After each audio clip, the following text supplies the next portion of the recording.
Okay, before I get started on this hutch tour, I just want to point out that this was requested. I don't particularly enjoy doing hutch tour videos because afterwards I just get a number of complaints and comments about how guinea pigs shouldn't be outside. For starters, my guinea pigs are not outside. They're in a stone-built building with windows, dirty windows, but they're in a stone building. Yes, it's colder than inside, but they're not outside. They're not exposed to rain, wind or snow or anything like that. And clearly right now they're arguing. Guinea pig's natural environment is the Andes, which is cold, dusty, wet. If anyone wants to complain about any practices with guinea pigs, I would say anyone who keeps guinea pigs down on the floor are people who keep guinea pigs inside 365 days of the year.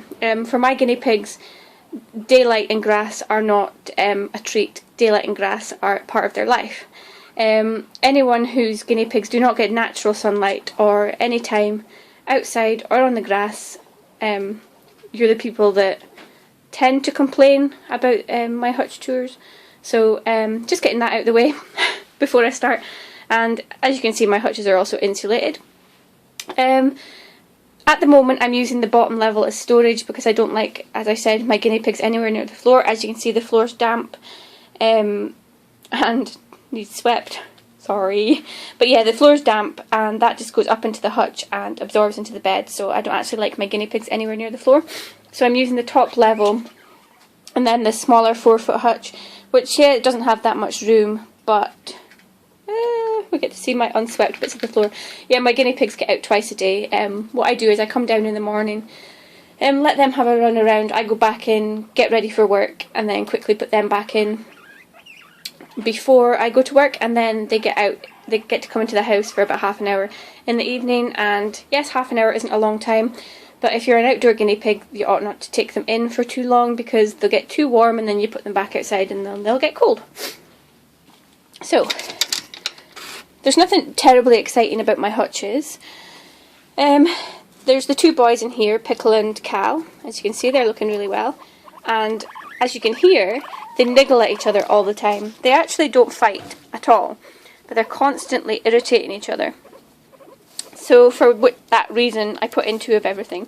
They still go next to each other and they know each other. So there's a litter box there with their hay in it, and their double food bowl again, because they just constantly argue over one food bowl. Their big jingly ball there that Pickle enjoys playing football with, he actually moves it out that corner, so I put it back in that corner for something for him to do. And then there's another hay box here. So then they've got this kind of space in the middle. This area is approximately 4 foot by 2 foot. Their kind of, I don't know, living area. And they've got this edible tunnel, which seems to look really gross with the camera light on it, but it's not as gross as it looks, and Cal really enjoys eating that. And there's a hay ball hanging there, but it's empty at the moment, and a water bottle. I'm not actually going to refill this water bottle. I've got 4 water bottles inside sterilising, and they'll come out, and then this one will go in and it'll get cleaned, because this is just a week and it already looks quite yellow. And then in here is their bedroom area. I took out the cardboard box because Pickle was sitting on top of them and he was peeing, so that got a bit soggy, so I need to get some more boxes, but they don't really need them at the moment. And anyone who has horses will kind of see what I've done here. I've put bankings around the edge.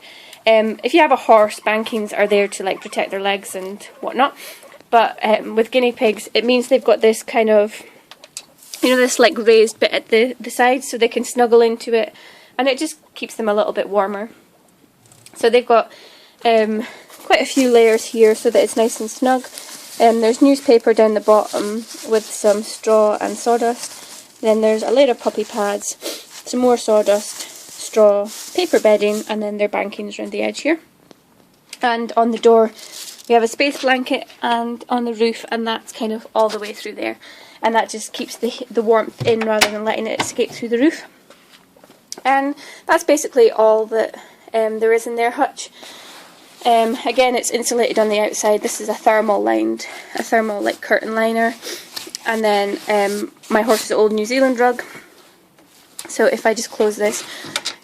Oh, and the other thing is during the day when I go out, because obviously all the doors are shut here so that we don't get broken into and robbed, this actually, I put this here and they have their door open all day, obviously unless it's snowing, and we want to keep the warm air in, so they get plenty of daylight. Oops, dropped it.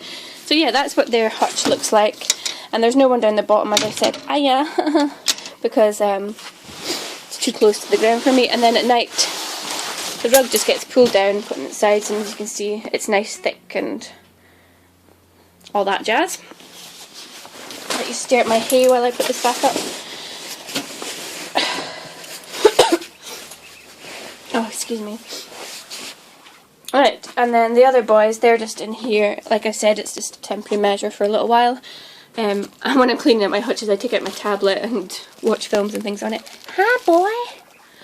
So, in here, they have their tunnel and their garland chew that obviously Santa brought them. It's pickle. Mac that enjoys eating that. And then in this side they have the dog bed that I bought the other day with hay, straw and a hay ball. Hello, Mr. Ollie. He's like, ooh, ooh, shining in my eyes.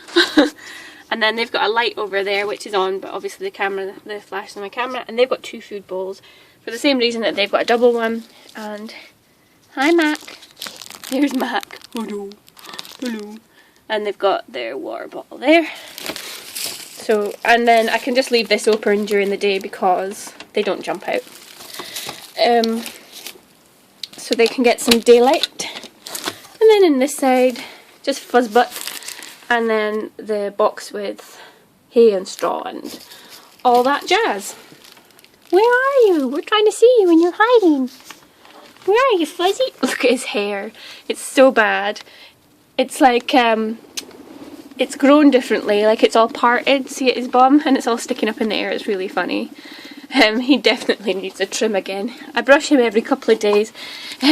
Ideally, look at his head. You're such a mess.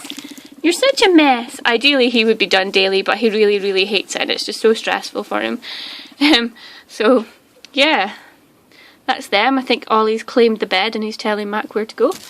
And they've got the tunnel, obviously, but you can see that yourselves. So those are the hutches.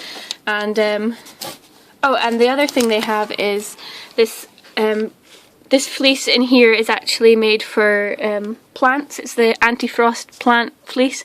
So this is in here and it keeps in the warmth even better than the space blankets. So I recommend the I don't know what they're called, but they're like fleece you put down over plants that are just growing to stop the frost getting at them.